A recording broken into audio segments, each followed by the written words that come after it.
Hello and welcome to Hashtag No Limits.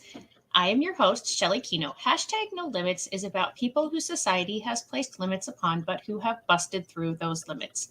Ophelia says in Hamlet, we know who we are, but not who we will be. And I believe that to be 100% true, and that there is no better example of that than the caterpillar turning into the butterfly. The caterpillar literally dissolves into its cells, then it reforms into a butterfly. As if that's not difficult enough, it then has to struggle and fight to get out of the cocoon in order for its wings to be strong enough to fly. While that is no easy task, neither is busting through the limits that society has placed upon a person. So today we have a recurring guest. She was with us last week, Shannon Iacobacci, and I hope I said that right because I've been practicing. Last week, she shared a tremendous amount of information with us about fetal alcohol syndrome disorder, spectrum disorder, sorry, FASD. And this week, she's going to give us a brief synopsis of that for anybody who was not with us last week or hasn't had a chance to catch that episode. And then she's going to tell us about her own personal experiences with FASD within her family and within her friends and things that she has seen of those people busting through those limits. So Shannon, thank you so much for coming back. Thank you for having me. This is so fun. Good. I love to hear that. And I'm so glad we had such a great conversation last time, and it was just so eye-opening for me. And I really hope it was the same for many of the people who watched it or will watch it in replay. So just give us a little synopsis again of who you are and what FASD is. Okay. Well, like you said, my name is Shannon Iacobacci, and you did say it right. And yeah, right. Woo. And I am. I celebrate every little win. I know, right? That's what we do. So I am first and foremost a mom of 6 children and also a pseudo mom, also known as Mama Shannon, to a whole lot of other kids.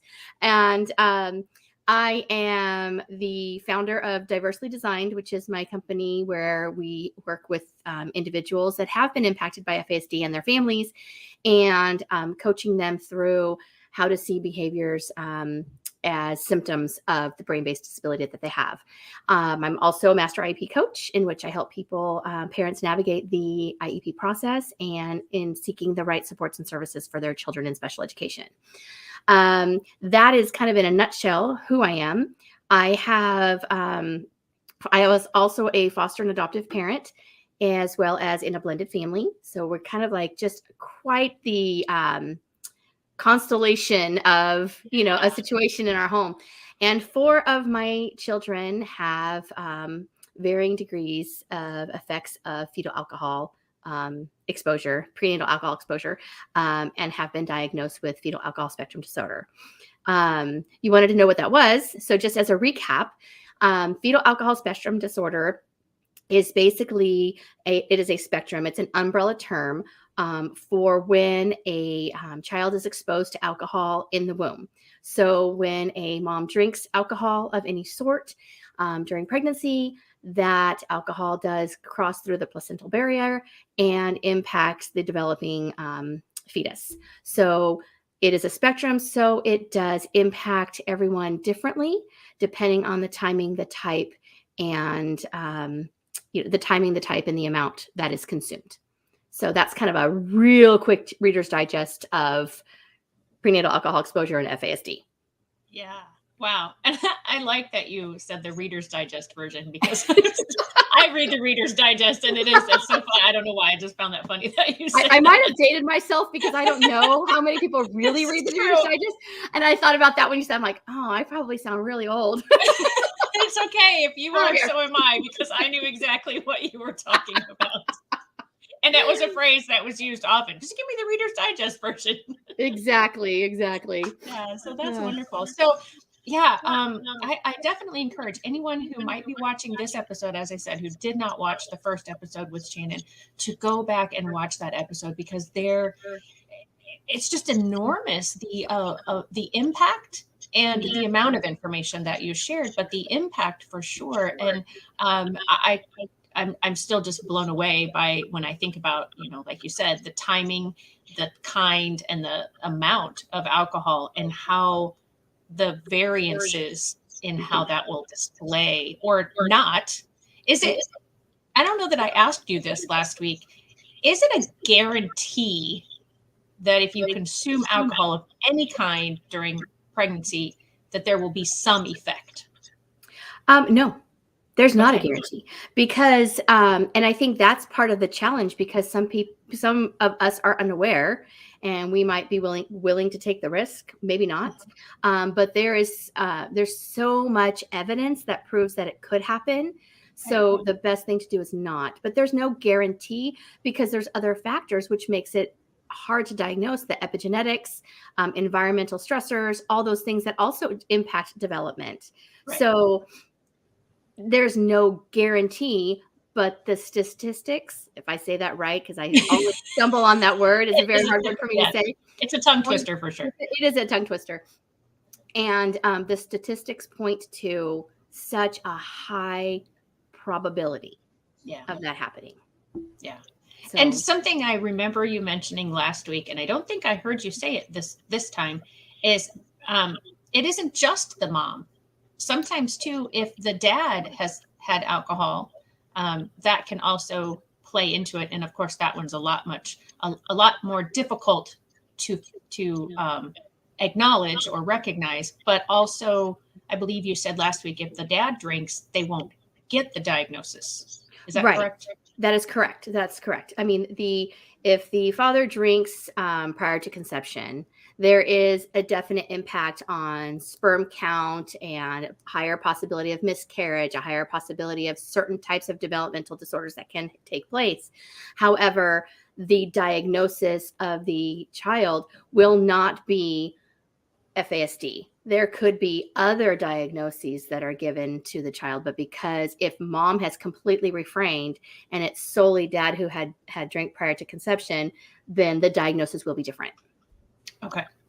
And some of the things, and this will be, I think, the final part of the recap of last week, and then we'll get into you personally and your experiences. What are some of the diagnoses or eligibilities even for special education that can be misdiagnosed, maybe is the right word, or maybe not? Mm-hmm. That's correct. FASD or could be what? Okay, well, there are actually over 400 comorbidities or overlapping diagnoses. So but to give you the top few, the most common are ADHD, autism, oppositional defiant disorder. That's obviously a very big one because of the behavioral symptoms. Those are the top three. There's also anxiety and depression. However, understanding that anxiety and depression would be like a secondary. Sure. And anxiety and depression, it's not saying that someone is going to have, because anxiety and depression can be their own individual. Right. So, but a lot of individuals with FASD are also diagnosed with anxiety and depression. Just so you know, like dysthymia and those types of things. Yes. Yeah. Wow. And then there could be emotional disturbance when it comes to special education as far as a qualifying category. Currently, there is no qualifying category under fetal alcohol spectrum disorder. However, we are trying very hard to get that done, especially here in California. Yeah. And I think that will be a good thing. And so, I think that the approach will be different if someone has FASD versus autism, or FASD versus ADHD. And and just to clarify, you're not saying that just because somebody has a diagnosis or an eligibility of ADHD, autism, or any of the other things, that automatically meant that there was alcohol consumed or that fetal alcoholic spectrum disorder. No, because there is true autism, that is autism. There is true ADHD, that is ADHD. It's just that the root cause could be impacted by alcohol exposure and maybe not. But what I'm saying is a lot of misdiagnoses or overlapping diagnoses take place. And so I'm not saying that, if you have autism, it's because of this. Absolutely not. Right. Okay. Just wanted to clarify that because I knew that you were not saying that, but I wanted to make sure that that was very clear to everybody that that is not what you were saying or not what we were intending. So I think that gives a really good recap of last week. And so let's jump into you personally with your experiences with your children and with your organization that you have and maybe some of the people that you've seen through there. Okay. So story time, I guess. Yes. Yep. Story time. Get your drink, get your blanket. I know, right? Up, everyone. Just grab your cup of coffee or whatever. So basically, in a nutshell, I had always desired to adopt children. And I went through the process. We went through the process to actually do foster care. We decided to do foster care because regardless of adoption or not, we wanted to help families reunite and help families, stay together. However, in the process, if a child became available for adoption because unification was not going to happen, then we would be plan B. We would be willing to adopt. And so when going through all of the training, we really never heard about FASD. You go through all of the training and there was just this little blurb about, could possibly have this. In a training that we sat in, they held up doll babies and they held up a doll that looked a certain way and said, if your child that comes to your home does not have these facial features, they don't have FAS. Period. Oh, and so we were so misled on what it was. And so it never really crossed my radar. Right. So fast forward, I have adopted my twins, and we were seeing, we had gone through some other, things in our family dynamics, and I was seeing a few things, but really didn't, attribute it to anything that had taken place. I mean, they were, we had so many other variables taking place. Right. So we're in the school setting and starting to see some things like meltdowns over homework and, just the things that just, tears over just sitting there trying to figure out, just little things that are like, what, and at first as a parent, you're like, okay, we need to get this done. Let's, sure. Right. Stop the drama. Some of us think that way, right. Okay. But then there's that gut feeling that something's not right. Yeah. So, what happened was started working on, my child had an IEP, but only for speech. And then we started seeing more challenges as my child went through the grade levels. Okay. Of course, as grade levels increase, so does the expectation and the responsibility and all of that, right? And the requirements to remember what you had learned in the past. So therefore, we started seeing some challenges. And there were some challenges with teacher-student altercations or teacher-student, student feeling put down because of the terminology used by the teacher. Just lack of knowledge, So then it was kind of a struggle in that 5th grade, but then we moved on to 6th grade. And that's when we started seeing way more we're already, children are already thrown into this abyss of junior high. Right. And now there's no more hand holding. There's no more, help. It's like, here's your agenda, write down your stuff and do your work.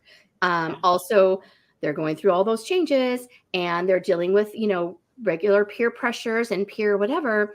And then you've got the teachers that are like, okay, let's do this. Right. And here's all your stuff. And now we have transitioning to classrooms. We have, transitioning to teachers, everything's different. Right. So with that, we started to see more increased of student teacher altercations and student teacher, I don't want to say humiliation, but that's how my child felt, because of this, we're going to put you in the corner over here. Right. And have you work by yourself. Well, who in 6th or 7th grade wants to be put in a corner?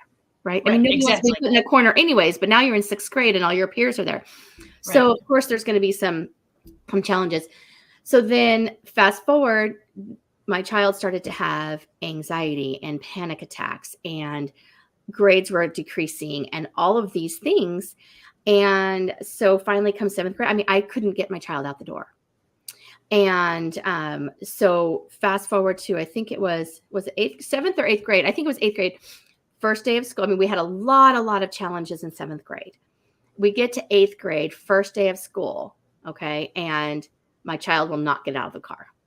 And I said, okay, then we are going to the doctor. We're going to figure this out. Something's going on. And my child had lots of panic attacks leading up to all of this. And there was already a pull out of school because of the stressors and all of that, just trying to do like school at home, like whatever they do, the medical, there's some, I forget the name off the top of my head, but you know what I'm talking about. Like a homebound kind of instruction. Yes. Like for a medical exemption type thing. So you have to do it at home. Right. And we went to the doctor, and immediately my child was diagnosed with oppositional defiant disorder. Boom, right out of the gate. Oppositional defiant disorder, panic attacks, general anxiety disorder, all these things. Okay. Wow. And so as a parent, you're thinking oppositional defiant, so she just has a problem with authority. Right. Like that's what parents think, right? This is what you're thinking. And as I researched more, and I just was like, it's not, there was something like, it's not that. Like, it's not that she's trying. And so we really had to dig deep. And it wasn't until, honestly, around this time, we started adding to our family. We started adding more children, and my little ones, and they were, even though they were little, there was something, I'm like, wait a minute. And so it made me go back to some of the paperwork. And someone had mentioned to me about one of my children having fetal alcohol. And I thought, oh, let me look. And sure enough, I mean, well documented. Okay, this is something we need to double check and see what this is. So what happened was I took my little ones to the doctor. And I think I might have said this in the last episode. They were diagnosed, I mean, pretty quickly, because, I mean, it was obvious certain, as you start to know the criteria, now I know, okay, yeah. I get it now, which led me to figure out, what am I going to do? Because honestly, in my family, we were falling apart. And that's how it felt. We were falling apart. I was desperate for help. I had behavioral symptoms from my junior high schooler that I had to have 100% of my attention to, and constantly involved in the school system because of everything happening every day. And then I had this little one at home, not sleeping, having all these behavioral, things happening. This person would trigger this person would trigger this person. And we were a mess. And so my husband and I found, I was advised to take this course through Facet's organization about a neurobehavioral model. And it was in that classroom that I realized, in that training, hang on, it's not just my little ones. I need to do some more research. And as we were looking through the criteria and as we were doing stuff, we recognized this could be one of the reasons why we're having so many struggles with one of my other children, with, two of my other children. And so that sought a diagnosis. Now, the hard part was seeking a diagnosis is super difficult. I ended up having to, fortunately, I was in a position where I could do this. But I ended up flying to the University of Washington with my older kids to determine if this was true, because I could not get a diagnosis here in California at their age, because of so many different variables, which I won't get into. So we went there and we did a full diagnostic review and everything. And sure enough, I have one child with static encephalopathy, which is a common diagnosis because of fetal alcohol spectrum disorder, as well as other factors that led up to that. Okay. So like trauma and other things can increase it. And so static encephalopathy it's basically a non-changing brain-based condition. Okay. And then there's alcohol-related neurodevelopmental and alcohol-related, like neurobehavioral. And so that I had that one as well. And which those are the DSM-5 diagnoses, because like I said before, FASD is not. Right. Well, what happened was, because of all of this and this neurobehavioral approach, it changed everything on how I parented. My Sure. husband and I, it gave us a whole new viewpoint of looking at things through a brain-based perspective or a brain-based lens. And so we were able to understand, okay, we need to make accommodations, we need to make modifications, we need to do this. Like, specific, like, here's the task I want. Is my child able to do it? And then what does my child need to be able to do that? Is in a Right. basic nutshell. I mean, there's so much more. And because of that, it changed everything. Did it make everything perfect? And now we're like, kumbayaing around the campfire? No, we're Right. not. Right. I don't want to. Unfortunately, yeah, no, it's not going to work like that. Right. It doesn't work like that. Every day, every moment is different. But it changed everything, and it changed the relationship with my kids, my older kids, to where I could see it wasn't a battle. It wasn't this, I'm just doing this to be the horrible teenager, quote, quote, Right. that people try and say. Right. No, it was, I am really struggling and I'm crying out for help, or I need, and I don't know what to do except this. So the struggle then after that was the school system in getting them to understand fetal alcohol. Though I had all of the documentation, it was still a perception that I was making this up, or that it's just a non-preferred task and my child just doesn't want to do it. And so I had to go through the whole, it's not that this child won't do it, it's that this child can't do it, or this child can't do it in the way you're asking them to do it. Right. Let's think out of the box and think of a different way to do it. So so that's been my experience with my older kids. And then, I'm still raising my younger ones. And what it can look like, fetal alcohol can look, like I said, it's very different for everyone. Sure. Some children are impacted minimally, and there's not a lot of behavioral symptoms associated with that. Others are highly impacted. I have in my home, we run the gamut. I mean, I've got an individual that pretty much could seem nearly neurotypical. And I have another one that we honestly thought at one point, last year, 2021, around this time last year, my littlest was almost admitted into the hospital because she was not safe.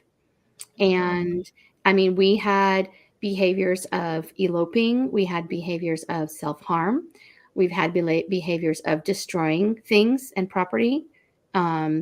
We had dangerous behaviors and sayings of, statements of, I want to die, or I don't care if I die, and here's how I'm going to die. And, red flags all over the place, right? And Right. the child was 7. Okay. Oh. So, I mean, let's put that in perspective, right? So it was devastating. I mean, and as a parent, I mean, you have your older children saying to you, Mom, you can't do this anymore. And as a mom, you're saying, I can't give up on this child, right? Right. And Yeah. so, I mean, after I picked myself up off the floor from sobbing so hard, I Sure. knew I needed to take my child in for my child's safety.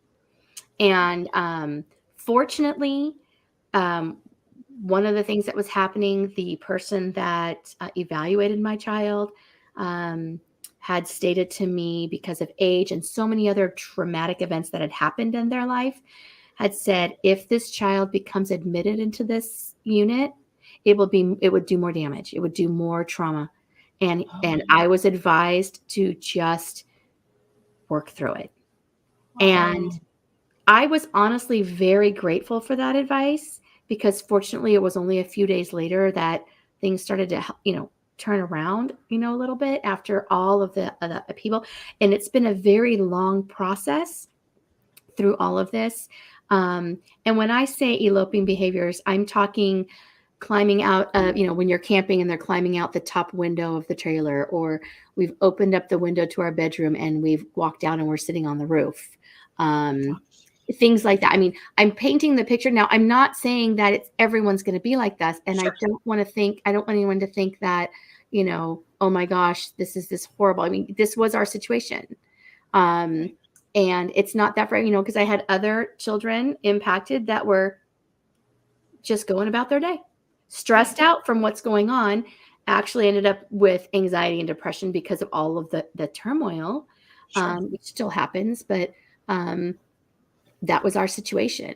And so we're still going through that. And then, working through the school system, which we had to do, and explaining what it's really like. And so, yeah, it can be, there's so many more. You've got your older kids that were going through things, and there was self-harm. There was depression so much that I was like, look, you need to talk to me now. Because there's mental health things you have to ask, it's red flags, to say, okay, what are we doing? And I had looked at my child and I had said, if you don't do this, I have to call. And once we call, we lose all control of what's going to happen with you. Yeah. As a teenager, I said, you need to understand where we're at. Fortunately, that was enough to help my child, and my teenager, I should say, do what needed to get done, because there was, yeah. So, there's a lot of mental health that goes along with it. And it's, it's not, and it can be an easy road, and it can be really tough. And we've had a little bit of both. So yeah, so that's been my experience with my own family. Now, on the upside of that, my teenagers, I have one that's getting ready, with the one that's more highly exposed or more highly impacted, is getting ready to start their own business. And that's awesome. Yes, entrepreneur. And we're working through that and helping my child do that. So the excitement is abounding, and the learning process that's going on.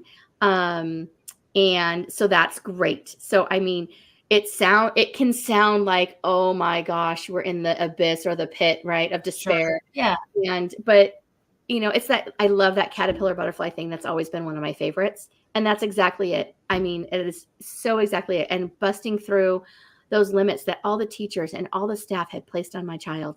There were so many limits. There were so many times that my child was told that basically they were going to amount to nothing. They were going to end up in jail, by the time they were 20 something. And it was like, why, And so I'm so proud of this determination and it took time. I think of it, my child is now 20 and just now figuring out what they want to do. And that's okay. That's that's young, really. Right? I'm like, you don't have to know it when you're 18 or 17, when you're in high school. Right. I didn't figure it out for a long time, and I'm still evolving, right? Right. And so to find that this child is doing this now and following their passion and they're happy, that's all that matters to me. Yeah. All that matters. You're happy and you're busting through those limits. That's fantastic. Yeah. You went through a lot of grief and you're busting through it, and you're working with your through your challenges. Yes, I help. I help with some of that. Yeah. That's my job. I'm a mom first and foremost, right? That's what I'm going to do. And then we're, bringing up these other ones that, we're finding out what their skills and strengths are. And we're seeing what works and what doesn't work for them. And we're seeing that traditional school environments don't work for them, my youngest ones. And that's okay. So now we're a whole new chapter, and it is what it is. And for, in this season of life. And so they're busting through some of their limits too, that we're told that wasn't going to happen. So I'm seeing growth. It's slower, with some of my little ones, it's slower, or maybe it's kind of the same, but I just didn't realize it before with my older ones. I don't know. That's a good point. Right? Yeah. So, yeah. Well, that's an incredible synopsis, because I know that there's so much more. I didn't know you when you were going through all of those things, but just by the way that you've talked about it, I know that there were so many other things that happened, and both positive and negative. And so I very much appreciate the way that you have told your story so far. And your stories, we're not finished with your story. No problem. And when I think about some of the behaviors that you mentioned, you know, the eloping, I was going to ask you to clarify that a little bit, because that's a newer term. It's probably been around 10 or 15 years, but it's still a newer term, you know, that a lot of people, it's basically like they're leaving. They're basically running away. Yeah. Yeah. And they'll so escape out of classrooms, escape out of the house, and run down the street or run away. Yeah. Yep. And then you gave those examples, and I knew from a conversation that we'd had previously that was some of the things that you talked about. So I was glad that you brought those up. But the successes that your children have had, and also the fact that I believe, at least, that your older ones are twins, right? Yes, correct. And so as you were talking, it was evident how very different they are, and how the fetal alcohol spectrum disorder displays itself. Yes. In the two of them. Yes. And so I just wanted to bring that point out again, that, you know, as you've said multiple times, it isn't going to affect everybody the same way. Even twins. Correct. Who, you know, have all the rest of the genes basically that are the same. So you would think, at least within twins, it would be very similar. And in your case, it definitely is not. No, not at all. You know, I mean, there could be twins where one is impacted and one is not at all. It just depends on so many variables, much to which we may not have all of the research knowledge, because to try and do a lot of that research is very challenging, you know. Yeah. But yes, I mean, and I can see that, or they're impacted differently, very differently. So yes. Yeah. Crazy. Yeah. And it breaks my heart every single time when I hear, and sadly, I hear this so often, of the types of comments that you said your children have heard. Mm-hmm. That's not part of my nature, is to say those kinds of things. And so it's very difficult for me to understand where someone is coming from when they make those kinds of comments. And something that you had mentioned too, that I have noticed a lot in my teaching experience, is that you're right, that hand holding, that more nurturing, that tends to happen in those primary grades. Mm-hmm. And then when kids hit those junior high and high school levels, it isn't that the teachers don't care as much, mm-hmm. but how they display it, and then what their expectations are of the students, mm-hmm. is so different. And it does seem like they get more set in their ways of, well, I've got to prepare you for high school. Mm-hmm. I've got to, you know, I'm looking to the future. Yes. Okay. I understand that, but they're not at the future right now. You can gradually take, you know, I mean, those of us who work in behavioral settings, you don't have all the accommodations and then just take them away, which kind of seems like what happens between a primary setting and a middle school setting. Right. You're absolutely correct. What happens is they really want to encourage independence. And what the child may really need is interdependence. Right. They need that. They need that to continue for them to be successful, because sometimes their developmental timeline is a little longer than the quote average person. So it may take them a little longer. So they may need more interdependence and help. And I get where teachers are coming from too, because there's these mass amount of kids coming in and out of their classroom. It's a different mass amount of kids every period. Mm-hmm. And I mean, quite frankly, I mean, as a teacher, you've got to adjust to each classroom's dynamic. And you're in high school or junior high and high school, you have them for 1 whole hour or 50 minutes, and you have a lot of stuff you've got to get done. So you really need a lot of compliance. Right. And when a child is struggling and can't comply, what do? Right. You know? And so I didn't have that perspective in the beginning. Of course, you know, as a parent, I was just like, what, you know, and it took understanding, you know, a lot of communication with staff and teachers to recognize and have that empathy towards teachers in settings. However, right. Exactly. No, I know. However, comma, Certain types of comments are not necessary. Right. I mean, I think of, would I want to be spoken to that way? How Right. would I react if someone handed me that type of, conversation, so to speak? Yeah. So, And that's absolutely where I think my trouble with that type of stuff falls to, is because yes, I understand, having been a teacher, I didn't have 30 kids in my classroom at a time, so I don't have that exact reference. right. However, the approach, again, I don't understand where those kinds of comments come from. Yes, I get exactly what you said, and I'm so glad that you said it about needing, look, I've got a job to do, and I need for all of you to help me do my job in the best way possible, so I can help you be the best version of you possible. Right. um, and yeah, there have to be those expectations of some compliance. But yeah, the comments, I don't understand the Yeah. comments, and I don't know how to change those, that need for those comments, or that automation of those comments, whatever it is, that has some people speaking that way, because it's not just the few students that you know and the few students that I know. Right.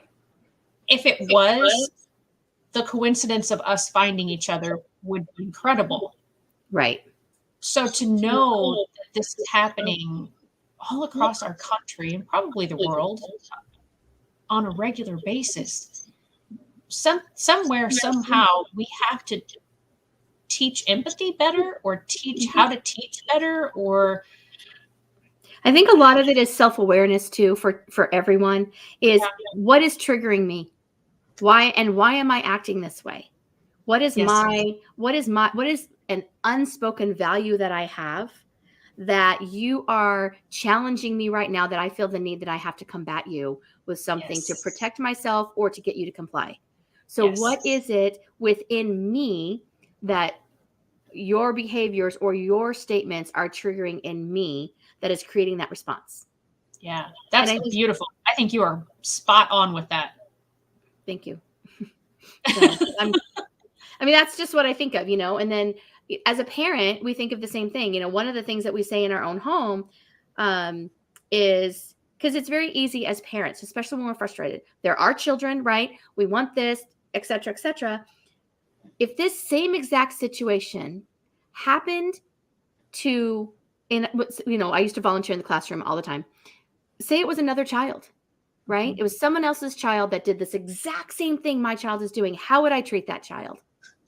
If Right. I would treat that child differently than I treat my child, then what I'm doing with my child is wrong, or in my opinion. Okay. I cannot be nicer to someone else's child than my own. And Right. if I'm going to be more patient and understanding, empathetic here with this other person's child, then how much more do I need to do that with my own child, so that they can be understood and feel successful and all of that? So, Yeah. And I actually think in reverse as well. mhm. I mean, that's always what kind of guided me, was if this was my child in someone else's classroom, Mhm. Mhm. what would I want them to say, or how would I want them to treat my child? Mhm. And if I have this expectation of teachers treating my child this way, then that's exactly where my expectation should be for me treating someone else's child that way. Correct. Absolutely. Absolutely. And yeah, so I don't know if it's a class that has to be taught about being self-aware, or if it's, I don't know what we have to do. But like I Right. said, there seems like there's a missing component Mhm. And that, that's a big ask. I mean, that's a yeah, lot of people, but yes, it's a big ask yeah, for sure.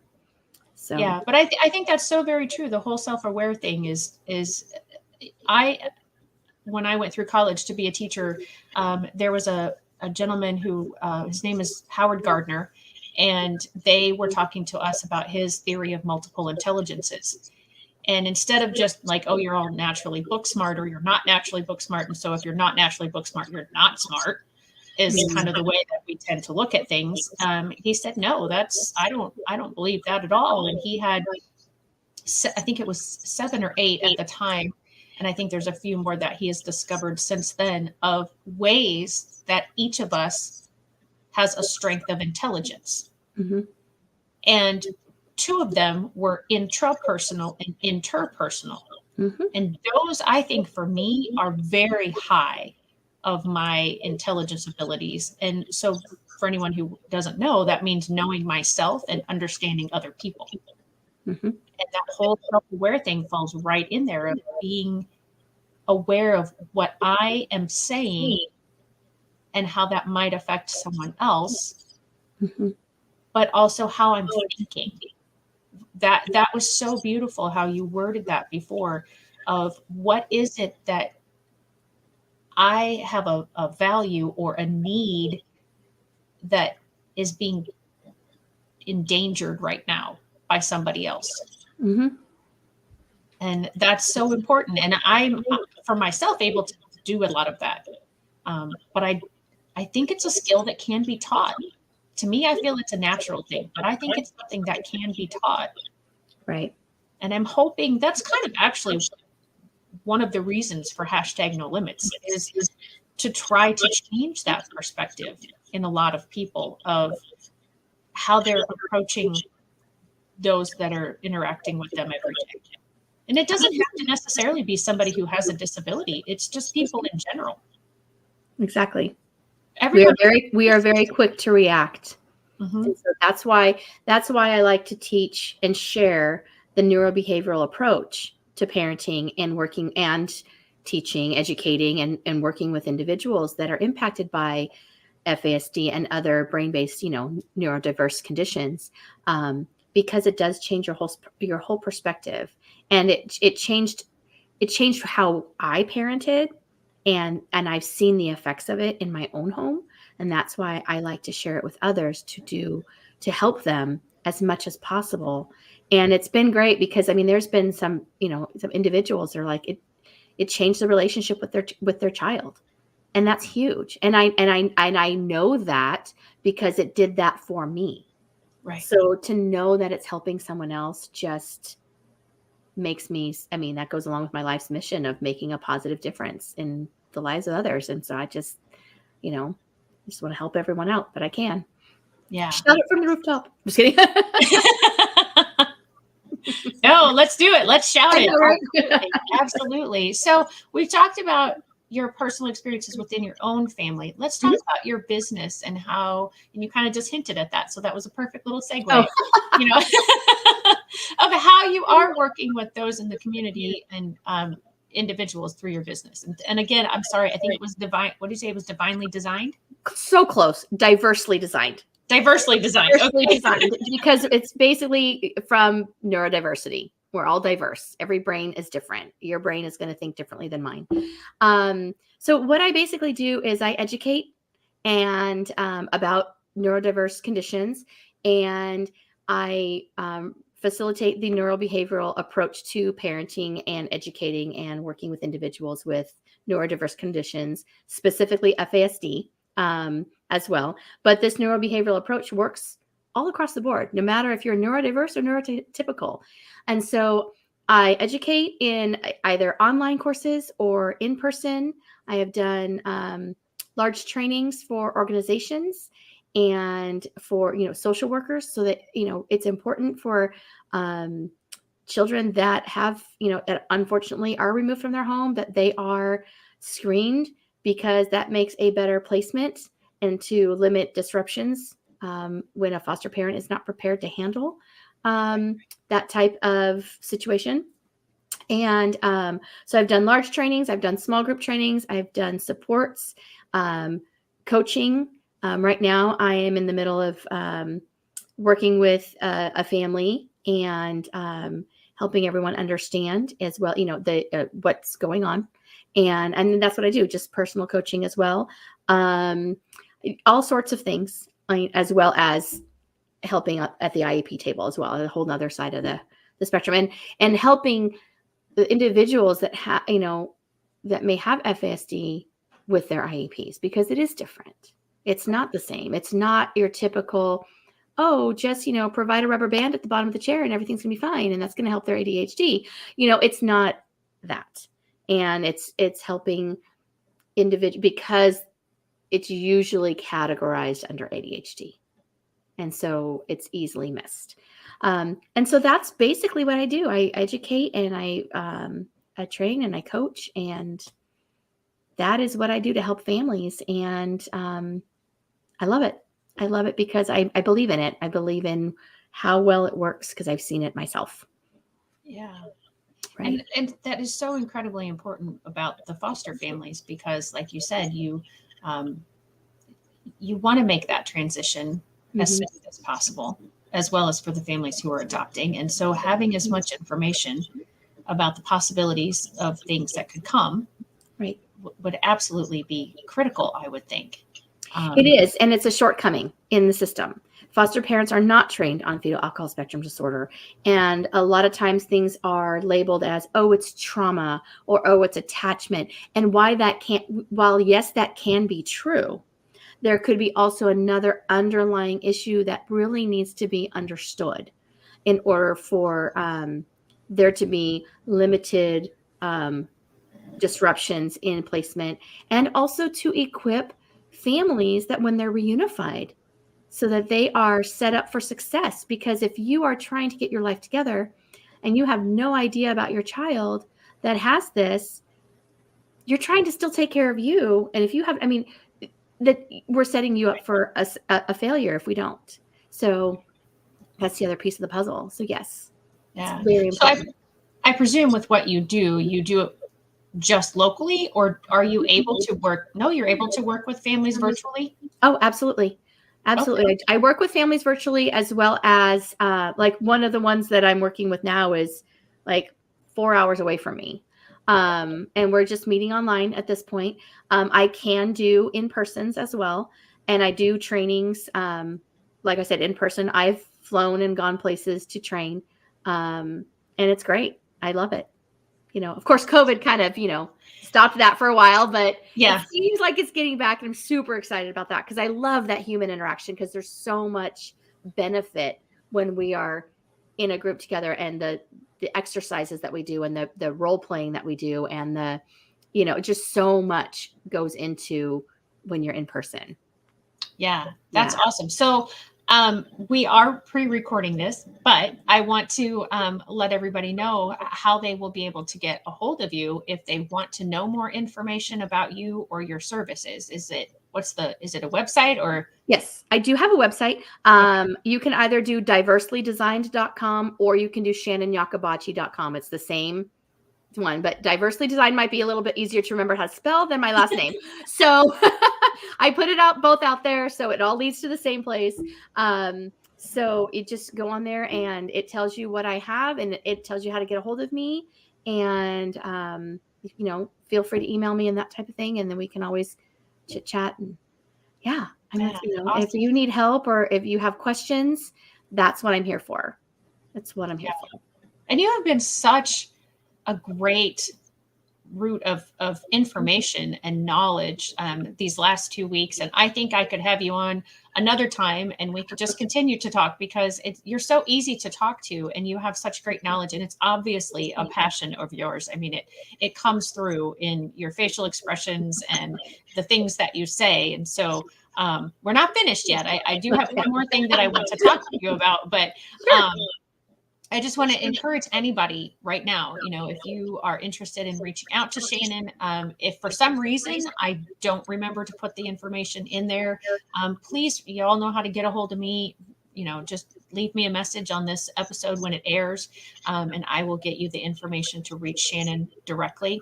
I wanted to finish up today with the legislation that you are working on. You kind of hinted at that at the beginning. And interestingly enough, after our talk the first time, I met another person who is also, and I think it's the same legislation that you guys are working on, or maybe there's something here in Illinois that's different than California, but I thought this lady told me it was a federal thing. So let's talk about the legislation that you're working on.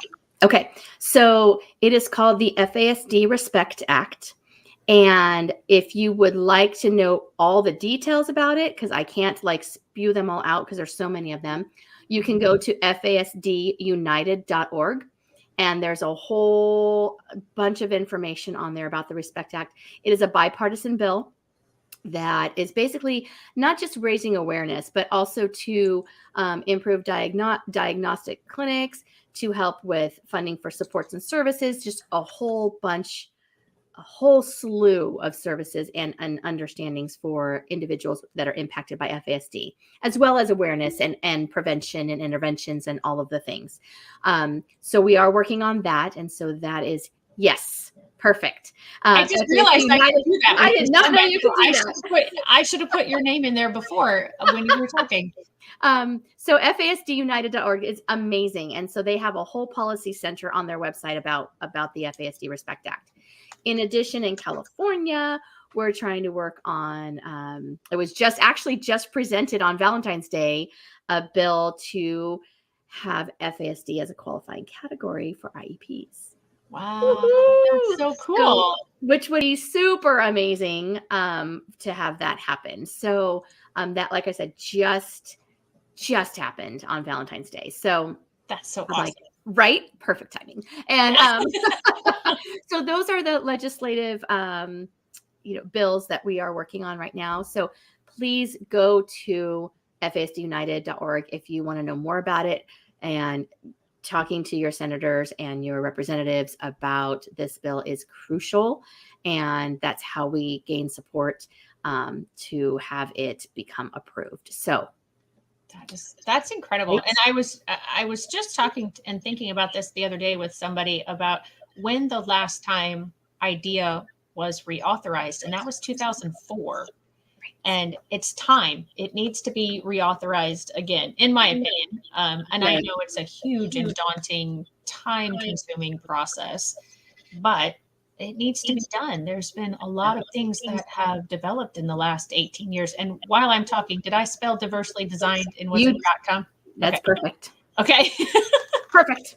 I'm so glad I happened to look over to the side and go, oh, I think I could do this. That's awesome. I've only been using the platform for like 2 years and I'm still figuring things out. That's awesome. Perfect. But yeah, that's how I am, folks. It's okay. We all have our own learning curve. Right. Exactly. Oh my goodness. Well, at least I have it there. So if I forget to put it in the notes, it at least showed up on the screen this time. Right. I'll have to remember that for the future. But yeah, sorry, I'm a little squirrely about that. But yeah, there's so much that has changed in almost 20 years. Right. And I know it's a big process, but it definitely needs to be redone, and to have that knowledge that might be an eligibility that will be made possible. That's pretty cool. That would be cool. It's only California's level right now, but sometimes, it takes one or two states to do it, to push so fingers crossed that it works. So absolutely. Right. Well, we've got about 5 minutes left of when I say we absolutely have to cut off. So I just want to give you opportunity. If there's anything else, I'm sure you have more, but at the same time, I'm like, gosh, you've shared so much. I don't know if you have more. Oh, I could talk about this forever, but yeah, I'm sure you can. And that's what I'm saying. There's so much, but at the same time, yeah. So is there anything else, any words of encouragement that you have, or just any final thoughts? Yeah, actually, I would like to encourage, because if you are a parent or a professional that is working with an individual that may have FASD, it's not a lost cause. And your child is not broken. Okay. A lot of people think my child is broken, or how can I fix my child? Yeah. Your child is not broken. It's just a different approach that we need to take. And success can happen, and success is different for everybody. And it's just being open to what success looks like for that individual. And so just understanding that, I have one that's already getting ready to start a business. So, and that's their success and their passion and what they want to do. And so I just want to encourage you. Yes, I know it's hard. trust me, I am there in the day to day. I know how hard it is and emotionally draining and physically exhausting and mentally challenging it is. Don't lose hope because, there's the other side of the rainbow. I mean, there really can be success. It can be. That's awesome. Yeah. And I've not met your children, but I have a feeling that they are absolutely beautiful and are becoming even more beautiful every day because of all of the knowledge that you have, all of the research that you've done, and the passion that you have for them, and also for FASD and everything that is involved with that. And again, I so appreciate you coming on twice and sharing all that you have shared with me and with my audience. And I hope that this will encourage people, give them knowledge that they didn't have before, and change their perspective. Me too. Me too. Thanks, everybody.